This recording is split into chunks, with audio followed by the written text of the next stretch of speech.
বিসমিল্লাহির রহমানির রহিম। আসসালামু আলাইকুম। সবাই আশা করি আল্লাহর রহমতে খুবই ভালো আছেন। দেখুন আমি আজকে 2 কেজি ওজনের ইলিশ মাছের ডিম রান্না করতে আপনাদের সামনে চলে আসলাম।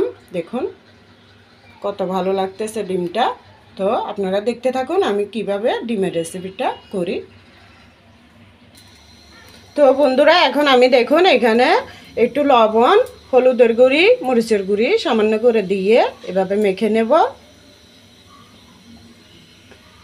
এখন আমি এখানে কড়ার মধ্যে সাদা সয়াবিন তেল দিয়ে দিছি। এটা গরম হওয়ার পর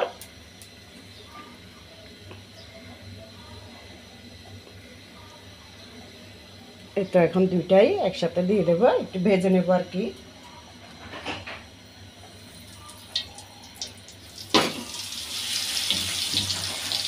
দিয়ে দিলাম।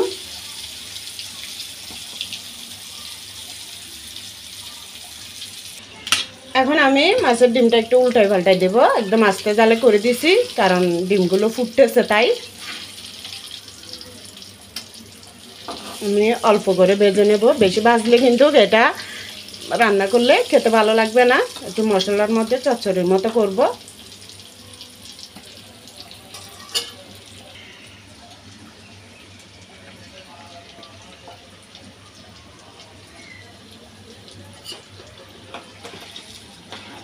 কেমন চাঁদের মতো হয়ে গেছে দেখুন, এটা কেমন সুন্দর লাগতেছে।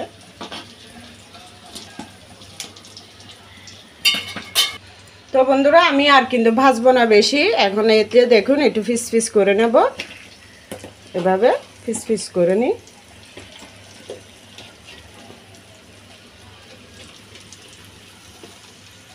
তো বন্ধুরা আমি আবার কড়াইটা বসাই দিলাম, পাইপেনটা। তো এখানে পেঁয়াজ কুচি দিয়ে দেবো আগে, কারণ কড়াইটা গরম হয়ে গেছে। তো এখানে যদি আমি মাছের তেলগুলো দিই ডিমের, ওই তেলে ফুটবে, কারণ ডিমে আছে যে ডিমের জন্য তেলগুলো ফুটে গায়ে আসবে, তাই আগে পেঁয়াজ কুচিটা দিয়ে দিলাম। এই যে দেখুন আমি পিস করার পর আর একটু নেড়ে নেড়ে ভেজে নিচ্ছি ভালো করে কুক হওয়ার জন্য। এই যে ভিতরে এটা এগুলো কাঁচা ছিল। তো এখন এখান থেকে আমি তেলগুলো দিয়ে দেব।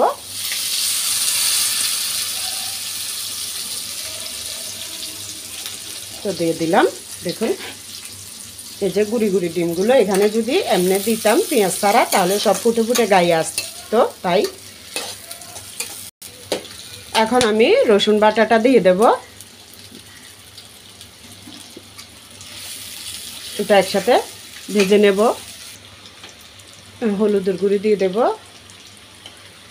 মরিচ একটু বেশি দেব, ঝাল ঝাল হলে ডিম ভুনাটা ভালো হবে খেতে।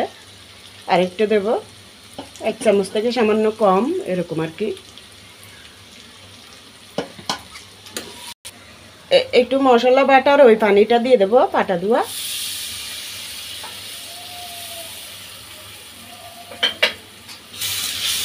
এতে মশলাটা একটু ভাজার পরে দেখুন এখন আমি সর্ষে আর কাঁচামরিচ বাটাটা দিয়ে দেব। দিয়ে দিলাম। এটা একটু ভালো করে কষিয়ে নিই, বেশি না 1 মিনিটের মতো কষালে হবে। এই তো 1 মিনিট পর এখন 2টা টমেটো কেটে দিয়ে দেব।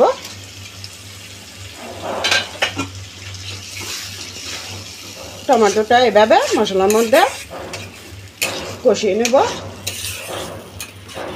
1 মিনিট পর্যন্ত। এটা এখন আমি ডিম ভাজাগুলো দিয়ে দেব।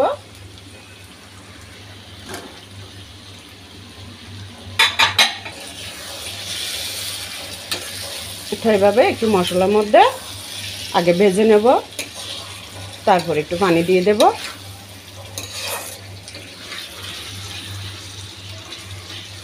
তো বন্ধুরা আমার এই রেসিপিটা আপনাদের কেমন লাগছে? 2 কেজি ওজনের ইলিশ মাছের ডিম রান্না করলাম আজকে আমার জন্য। তো ভিডিওর মধ্যে সারি যে জন্য প্রথম করছি, সবাই তো অনেক ভালো ভালো করে দেখি। তবে আমার এই রেসিপিটা কেমন লাগছে কমেন্টে জানাইন। ভালো লাগলে লাইক কমেন্ট শেয়ার করে দিয়েন। আর যদি খুবই ভালো লেগে থাকে আমার প্রত্যেকটা রান্না অথবা আমার এই ডিম ভুনাটা মশলার উপরে, তাইলে বন্ধু হয়ে আমার পাশে থাকবেন। এই তো এভাবে মশলার মধ্যে কিছুক্ষণ ভুনার পরে তো এখন আমি একটু পানি দিয়ে দেব, কারণ ভিতরে তো ভালো করে হতে হবে।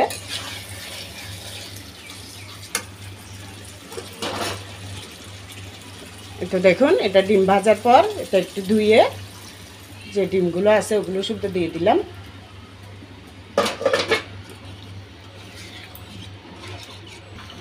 বন্ধুরা, আমি ভাজার সময় ডিমের মধ্যে লবণ দিছি, আর কিন্তু লবণ দিই নাই। এই পর্যায়ে একটু লবণ দিয়ে দিলাম ডিমের আন্দাজ অনুযায়ী। তো আমি আবারও আপনাদের একটা কথা বলি, আপনারা সবাই আমার যদি নতুন বন্ধু হন ওনাদেরকে বলতেছি, আপনারা একটা দিন ধৈর্য ধরবেন। কারণ আমি আপনাদের বন্ধুত্ব যদি পাই, আমি সাথে সাথে কমেন্ট দেখি, কিন্তু আমি রিপ্লাই দিই না। কেন দিই না? আমি মনে করছি যারা আমার নতুন বন্ধু হয়েছে তাদের সাথে আমি একদিন পরে 24 ঘন্টা পরে আমি তাদের ভিডিও দেখে নেব, লাইক করব, বন্ধুত্ব করে নেব। এই জন্য আমি প্রথম দেখার সাথে সাথে ভিডিও দেখি না, তাদের কমেন্টের উত্তরও দিই না। তাই আপনারা একদিন পর্যন্ত ধৈর্য ধরবেন যদি আমার নতুন বন্ধু হয়ে থাকেন ওনাদেরকে। আর যারা পুরাতন বন্ধু ওনাদেরকে অসংখ্য অসংখ্য ধন্যবাদ, আর মন থেকে অনেক ভালোবাসা রইল। আর আপনারা যদি ভালোবাসা দেন, বন্ধুত্ব করেন, তাহলে মন থেকে দোয়া করে ভিডিও দেখে ভালো লাগলে তাইলে বন্ধুত্ব করবেন। করার পর ওই বন্ধুত্বটা কেটে নিয়েন না প্লিজ। আপনাদের অনুরোধ রইল আমার এই রান্নার জন্য আর বন্ধুত্ব করার জন্য।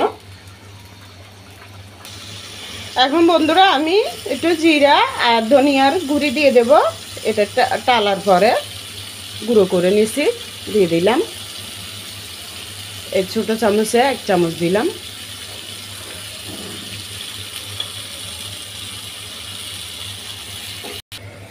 এই তো বন্ধুরা দেখুন, আমার মাছের ডিম বোনা হয়ে গেছে, ইলিশ মাছের ডিম। দেখুন, আপনারা চাইলে আর একটু ছোটো টুকরা করতে পারেন, আমি বেশি বড় বড় রেখে দিছি। তো ঘরে খাবো, 1 পিস খেলে যাতে মন তৃপ্তি মিঠে যায়, তো ওই হিসাব করে রাখলাম আর কি। তো কেমন লাগছে জানাইয়েন। আমার ডিম বোনাটা হয়ে গেছে। হ্যাঁ, এই মশলাটা এখানে থাক, আমি বাটির মধ্যে একটু বেড়ে নিলাম। দেখুন, আপনাদেরকে দেখানোর জন্য এভাবে বাটিটিকে নিয়ে খাওয়া হবে। দেখুন কীরকম ইয়াম্মি লাগতেছে, খুবই ভালো লাগতেছে। তো সবাই ভালো থাকবেন। নতুন পুরাতন সবাইকে ভালোবাসা ও দোয়া জানিয়ে এখানে রান্নাটা শেষ করলাম। আসসালামু আলাইকুম, আল্লাহ হাফেজ।